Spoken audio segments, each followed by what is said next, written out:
हमारे साथ स्टूडियो में मौजूद हैं मोहम्मद आबिद नज़ीर साहब, जो कि ट्रैफिक वार्डन हैं। ट्रैफिक पुलिस के दौरान जो इनका करियर रहा है बड़ा ही शानदार है, वो करियर अभी भी जारी है।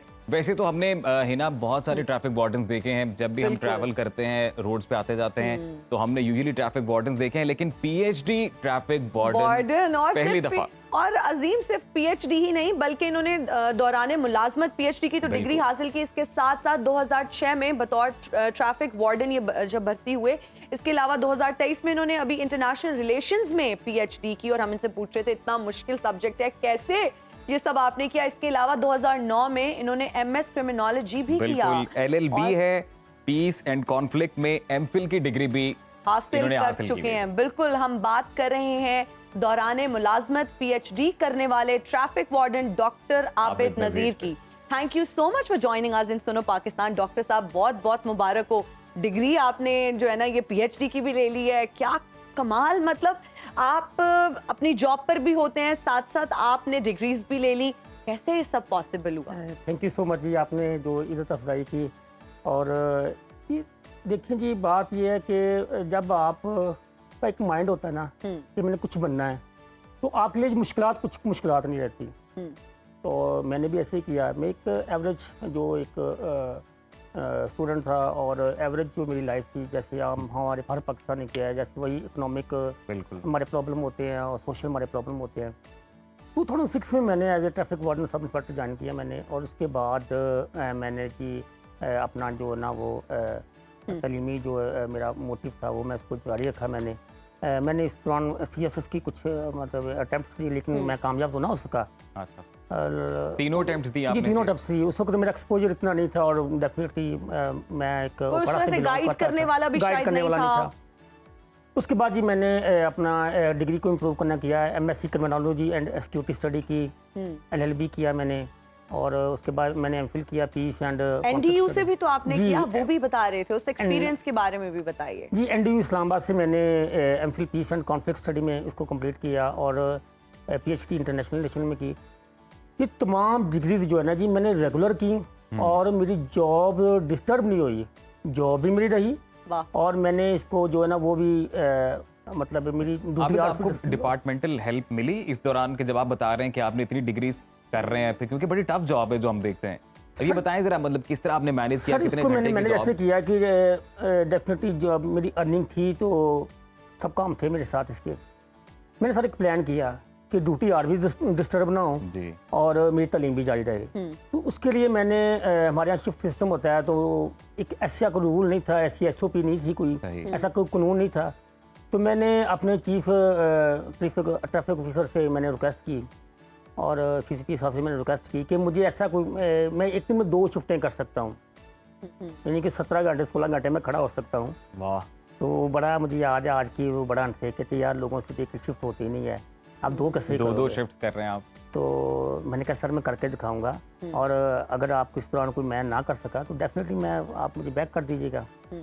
तो मैंने सर फिर करके दिखाया उनको, और अल्हम्दुलिल्लाह मैंने इसको अचीव किया। वाह डॉक्टर साहब, 17 घंटे 16 घंटे खड़े होना चौक में जी, फील्ड ड्यूटी में। This is not an easy job. हम देखते हैं आप लोगों की जॉब, हम आप लोगों को सैल्यूट पेश करते हैं कि इतनी धूप, इतने एक्सट्रीम वेदर कंडीशंस में, सर्दी में, धूप में, धुंध में आप लोग अपनी ड्यूटी पर मौजूद होते हैं।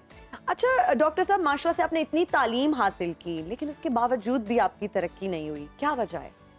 जी मैम, इसमें यह है कि तो ये क्वेश्चन आप जो है ना, इसमें यह है कि मैं ट्रैफिक वार्डन भर्ती हुआ था, तो ये जो तरक्की है तो डेफिनेटली किसमें हमारी SOP है डिपार्टमेंट की। तो क्या आपने उनसे बात की, कभी रिक्वेस्ट की कि देखें अब तो PhD भी कर लिया, या क्या उन्होंने इस तरफ गौर नहीं किया कि आपने PhD भी कर ली, इतनी और डिग्रीज भी ले ली, तो आपकी तो तरक्की अब बनती है? या किसी और किस्म का डिपार्टमेंटल प्रिविलेज अगर आपको मिला हो कि भाई आप वाहिद हैं कि जिन्होंने PhD की है? सर उसमें ये है कि कुछ डिपार्टमेंट के जो SOP हैं, उसके रूल्स हैं, प्रमोशन का एक क्राइटेरिया है, तो उसको डेफिनेटली हमें फॉलो करना पड़ेगा। और जो मौजूदा जो आज पंजाब में डॉक्टर उस्मान अनवर साहब, उसमें उन्होंने काफ़ी सारी आप देख रहे होंगे, काफ़ी सारी प्रमोशन की हैं, और उन्होंने बहुत जो वीकली काम कर रहे हैं इसके ऊपर, प्रमोशन के ऊपर। तो एज ए इंडिविजुअल तो वो तो क्वेश्चन जो है ना आप अच्छा, आप ये बताएं कि आपको बचपन से ही शौक था, आपको फोर्सेस में जाने का शौक था और फिर साथ साथ तालीम का भी इतना ही शौक था? सर देखें, एक आपके घर का ना एक माहौल होता है, जैसे कोई बंदा आर्मी में जाना चाहता है, कुछ डॉक्टर बनना चाहते हैं, कुछ किसी का कुछ, तो मैं सर मेरा जो बचपन से शौक था पुलिस ऑफिसर का था। एग्जीक्यूटिव लेवल पे मैं आना चाहता था, उसके लिए मैंने जो है ना वो अपनी स्ट्रगल की, लेकिन वहाँ पे तो कामयाब ना हो सका।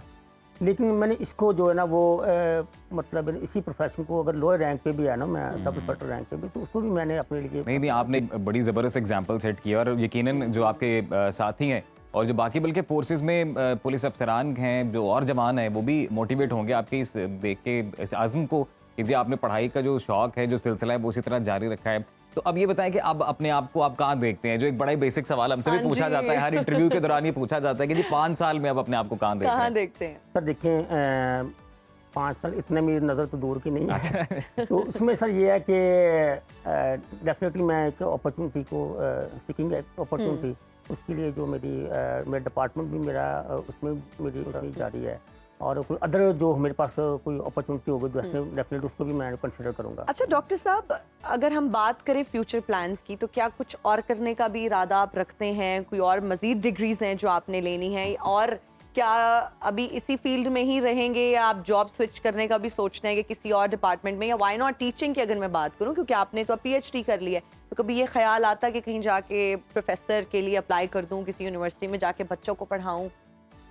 अभी जो देखिए जो मेरा डिग्री है, डेफिनेटली जो मेरे अंदर इल्म है वो तो मैंने डिलीवर उसको करना है, और डेफिनेटली जो उसमें मेरे पास जो प्लेटफॉर्म होंगे, चाहे वो पुलिस का है, चाहे वो एजुकेशन का है, चाहे कोई अदर्स है, जो मेरे पास नॉलेज है वो तो मैंने अपनी आवाम को डिलीवर करना ही करना है, ठीक है ना जी। वो किसी सेंस में हो, किसी डिपार्टमेंट में हो, और उसके लिए जो है ना वो जो नेक्स्ट हमारा प्लान है, तो उसमें जैसे आपको मैंने बताया कि अपॉर्चुनिटी को हम कंसिडर कर रहे हैं। जैसे अच्छा, आबिद साहब, आर यू मैरिड? बच्चे हैं माशाल्लाह? जी अल्हम्दुलिल्लाह, माशाल्लाह मेरे 2 बेटे, 1 बेटी है। 2 बेटे हैं माशाल्लाह। तो अपनी अब बच्चों के लिए क्या इंस्पिरेशन है? मतलब आप किस तरह से उन्हें गाइड कर रहे हैं? आप क्या चाहते हैं कि वो अपनी लाइफ को कैसे कैरी ऑन करें? मेरा जो मैसेज सर इसमें ये है कि देखिए, अगर हम एवरेज लाइफ में, जिससे हमारे मम्मी हमारे इकोनॉमिक प्रॉब्लम होते हैं, हमारे सोशल प्रॉब्लम होते हैं, तो हमें जो है ना वो उनको जो अड़े नहीं आना चाहिए। बच्चों के लिए भी मेरा यही है कि देखिए, अगर हम एवरेज लाइफ भी गुजार रहे हैं ना, तो अगर आप के अंदर कंसिस्टेंसी है ना, बिल्कुल आप किसी ना मंजिल पे पहुंच जाएंगे, पहुंच सकते हैं। डिग्री तो मेरी PhD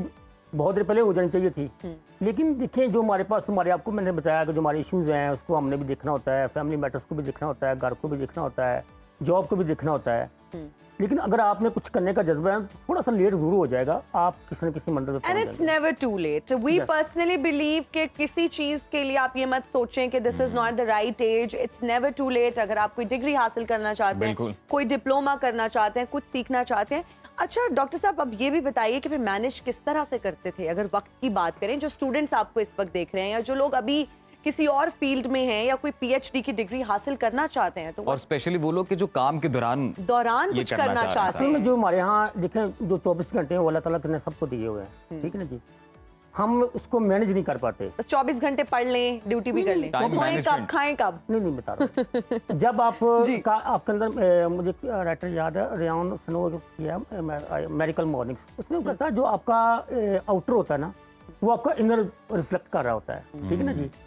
जब आपका अंदर मजबूत होता है, तो आपको जो अंदर बाहर जिस्म में भी चुस्ती आती है, आप जो है ना वो ज़्यादा एक्टिव रहते हैं, ठीक है ना जी।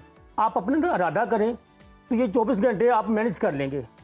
और सबसे बड़ा जो अलमिया ये है कि हम सुबह उठते हैं 10-11 बजे, 12 बजे हमें जॉब पे जाना होता है, और ये जो 6-7 घंटे ना वो हम ऊँग में गुजार देते हैं, उसको सुस्ती में समझ लें, जो सुबह से लेकर 10-11 बजे तक 4-5 घंटे बनते हैं, बिल्कुल उसको हम ऊँग में गुजारते हैं। उसके लिए अपना नहीं है। आपने एक बड़ा ज़बरदस्त मैसेज आप इस तरह से दिया है, इतनी डिग्रीज के बाद कि जो इल्म हासिल करने का सिलसिला ही कभी रुकता नहीं है, इस सिलसिले को जारी रहना चाहिए। और ये भी ना जरूरी नहीं है कि आप जो नॉलेज गेन कर रहे हैं या जो आप डिग्रीज कर रहे हैं, जरूरी नहीं है कि वो आप सिर्फ एक मॉनेटरी वैल्यू ऐड करने के लिए या सिर्फ अपनी जिंदगी में तरक्की करने के लिए, वो आप अपने लिए कर रहे हैं कि जितना इल्म आप हासिल करेंगे उतने आप सेटिस्फाइड रहते हैं, उतनी अपनी जिंदगी बेहतर मैनेज करते हैं। तो कोई एक अच्छा पैगाम हमें दें, अपने यूथ को दें, या उन अफराद को कि जो हमारे फोर्सेज में हैं और वो आपको देख रहे हैं। सर, आप कोई भी मिशन बनाएं, आप कुछ स्किल सीखना चाहते हैं, इल्म करना चाहते हैं, बिजनेस करना चाहते हैं, जो भी आप कर रहे हैं ना, तो आप अपना इरादा मुसम्मम करें, आपके लिए अल्लाह ताला की ज़ात जो ना वो आसानियाँ पैदा करना शुरू, ये मेरा प्रैक्टिकल है, मैंने करके देखा है। देखिए जब मैं उकड़ा से आया तो कुछ भी नहीं था मेरे पास, ठीक है ना जी।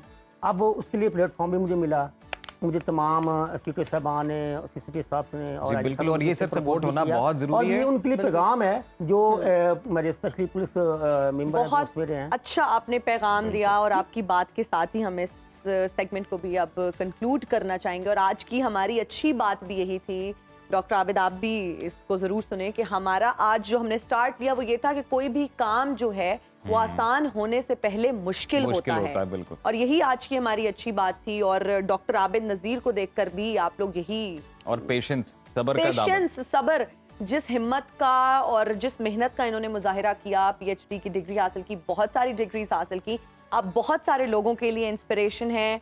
और हमारे लिए ऑनर की बात थी कि आज आप हमारे शो का हिस्सा लास्ट में ये है कि लगे रहो, हो जाएगा।